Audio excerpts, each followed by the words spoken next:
Ben, the Timberwolves finished as the 8th seed last year. How do they find their way out of the play-in tournament in the West this season? Yeah, I mean, I think first and foremost, it's beyond staying healthy, of course, setting that aside, because that was a huge issue last year with the injuries of Karl-Anthony Towns especially. But Anthony Edwards' progression, I think, becoming, going from last year, he made the leap to be an all-star. I think going from star to superstar is the quickest way to kind of shorten that gap and become a top 4 or 5 seed in the West instead of finding themselves in the play. And I think a combination of Karl-Anthony Towns playing more than 29 games and then also having Anthony Edwards make that next step forwards, again, from star to superstar, I think is the best way to say it. That's going to be the key to this season for the Wolves.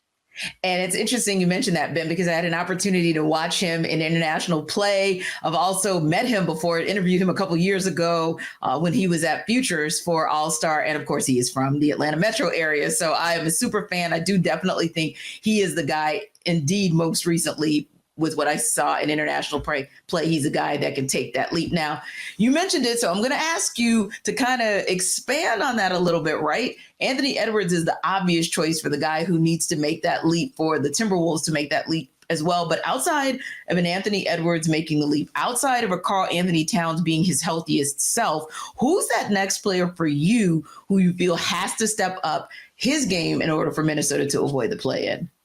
Yeah, I think the rest of the starting lineup is Mike Conley, Jaden McDaniels, and Rudy Gobert. This will be the first full season with Mike Conley in a Timberwolves uniform. Yes. He's pretty much a known quantity. Like, we know what he's going to provide. I'd say basically the same about Rudy Gobert, although last year he took a clear step backwards in his first year in Minnesota. How much of that is, hey, it was his first year in Minnesota. He was geared up to play with Karl-Anthony Towns, then ended up only playing 29 games next to him in the regular season. And how much of that was, hey, he's on the wrong side of 30 now, and perhaps he is starting to decline. I think it's probably somewhere in the middle. We may be starting to see a gradual decline. He's got to be closer to the Rudy that played in Utah for so long than the first year version of Rudy in Minnesota last year. But I think the biggest X factor, if you will, for the Wolves would be Jaden McDaniels. He was, by almost any measure, one of the top 2 or 3, maybe 4 perimeter defenders in the entire NBA last year, maybe even overall defenders. If he can continue to progress on that end of the floor and continue to be a good shooter, he was nearly 40% from 3 last year. And if he can add just a little bit to his offensive game, I mean, we're talking about another guy who could take that step into stardom. And then you're talking multiple All-NBA bigs and Karl-Anthony Towns and Rudy Gobert, a budding superstar in Anthony Edwards, and a budding star in Jaden McDaniels. This could be a really, really good defensive team, and anything Jaden McDaniels gives you offensively is going to be gravy. And I think that's a great point that you make as well, because, as you start to get deeper into the postseason, that's when that defense really, really counts more than anything. But as your numbers increase and the ability to be efficient and effective on the perimeter, we also know is definitely key. Now, interestingly enough, FanDuel has the over-under for the Timberwolves set at about 44.5. What do you kind of make of that line going into the season?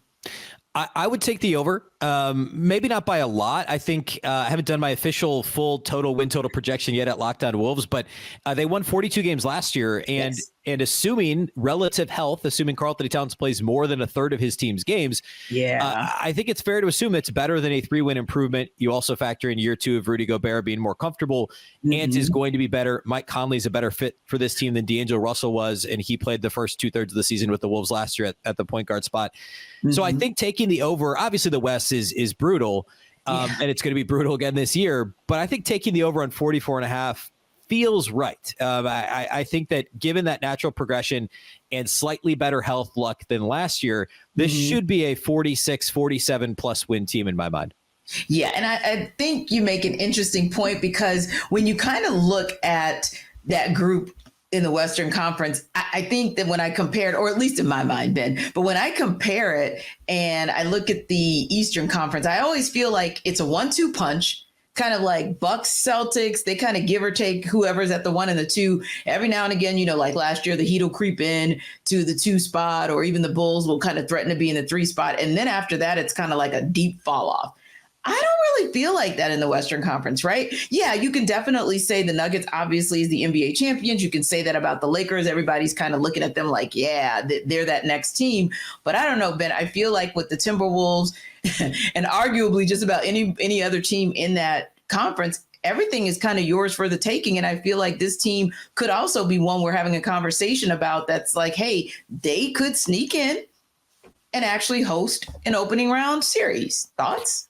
Yeah, I mean, the 4th seed last year was the Suns, and they only won 45 games. I mean, You're talking, there were, 5 teams that finished between 42 and 45 wins last season. And I think that's entirely on the table. Now, you assume maybe Golden State, bounces back a little bit. If the Clippers ever on some level are healthy, the Lakers should be better. So there's several teams in front of the Wolves that you could assume will also be better. But basically everyone's going for it, right? There aren't very many teams that are expected to be bad beyond Houston and San Antonio. Even Portland ended up with not a bad, haul in the various trades that they made at the end of the offseason, surrounding Dame Lillard. So, I mean, you're talking about a conference, you're right. It's less top heavy, and obviously the defending champs are coming out of the West, but this is a conference that 1 through 11 or 12 even, you could make an argument for all of those teams in the playoffs. And the Wolves will absolutely, have a shot, I think, at still being in that top 4 or 5 teams. I think it's completely doable, just given the high level talent and also the overall depth that this team has. Yeah. And when you look at this team, and I agree, in looking at the Warriors, I chuckle because it's like, well, it depends because they're so, okay, I hate to say old, but how do we say, Ben? Grown. Okay, they're real grown, right? But that's kind of what I like about the Timberwolves. I feel like they're young, they're spunky, but they have just enough pieces, like a Rudy Gobert. If he has that kind of bounce back season, they need him to have a veteran presence like a Mike Conley. I like the mix of this team as well, because I think the kind of mix that you have is also how you're able to take that next step, and then you can sneak right in. And to me, nobody would be surprised if we're having a conversation about them being top 4. Yeah, agreed. It's a great mix. Mike Conley, Kyle Anderson's another one, Rudy Gobert, all guys that have been there, done that in terms of playoff experience. And in the case of Conley, made an all-star team. Obviously, Gobert has made multiple all-star teams, all NBA selections, defensive player of the year. So you've got some of those guys that have that track record. You've got guys that are somewhere in the middle, like Karl-Anthony Towns, who's in some ways a swing player because he can obviously get it done in the regular season.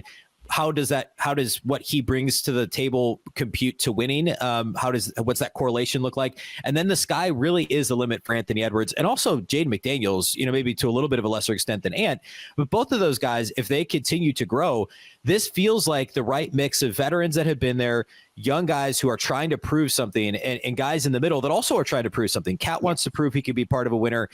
There's also guys, in terms of bench depth, they've added Shake Milton has playoff experience with the Sixers. The last 5 seasons with Philadelphia, he's a big part of the bench now. They've just kind of added in the right the right mixture of the veteran presence, the playoff experience to kind of augment the superstar, capabilities of Ant and Cat and Rudy Gobert. Yeah, love indeed what we're seeing up in Minnesota.